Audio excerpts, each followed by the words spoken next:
One Punch Man has become an incredibly popular anime, getting a cult-like following in only a couple of months.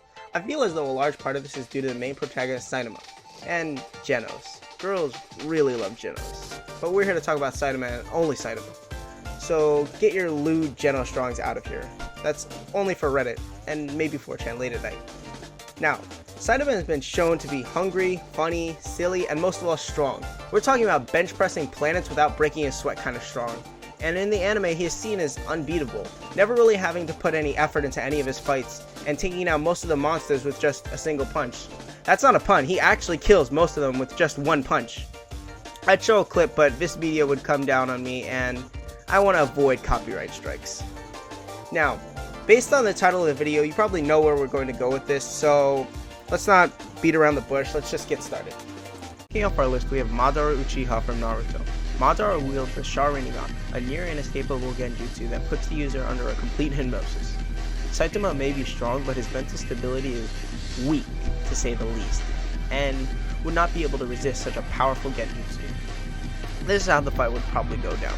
Now, note, I'm not going to do a fight analysis for the next one because both of them kinda are similar, so I'm just going to say that now. Saitama will probably be sitting there goofing around like he does with most of his fights, and Madara will just open up his eye and boom, put him right under his gun, put him right under that genjutsu. Not the coolest fight, but definitely the most efficient way to take him out. Next up, we have Sosuke Aizen from Bleach. Aizen and the Uchihas fall into the same boat in terms of how they will defeat Saitama. Aizen will defeat Saitama by using his Zanpakuto Kyokai Soigetsu. With this, Aizen has the ability to put his opponent under a complete hypnosis. It hypnotizes all 5 of the user's senses and puts them under a complete hypnosis that can only be stopped by Aizen himself or by waiting 110 years. Now, unlike the 2 Uchiha's hypnosis, where you can realize that you are in the genjutsu and escape by using the Rinnegan or something like that, Aizen's cannot be escaped so easily. Even if you realize you are trapped inside of it, you cannot get out of it. It's kind of OP and cheap as hell, but we're dealing with Saitama here, so we need every cheap cheese strategy we can get.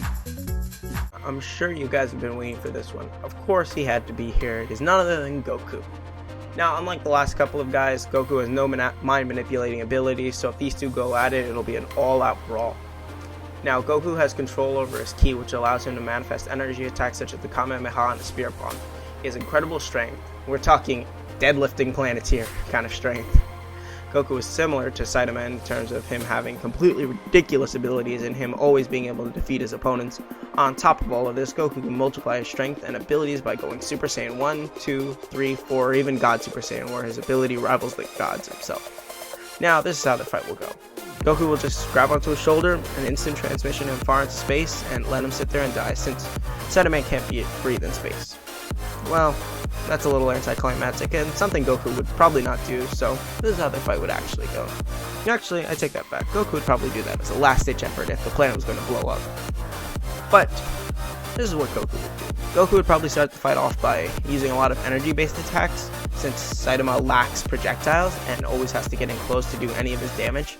And once Saitama gets in close, Saitama is stronger, but Goku knows how to fight, and just as Bruce Lee said, discipline trumps his strength every time. Well, he didn't actually say that, but it sounds like him, and that's a quote from somewhere. I don't know who, but, you know, somewhere. I should do more inspirational quotes for these videos. They'd be really cool, actually. Anyways, Goku would trounce them both, up close and far away, which makes him clearly the stronger opponent and the most likely to defeat Saitama.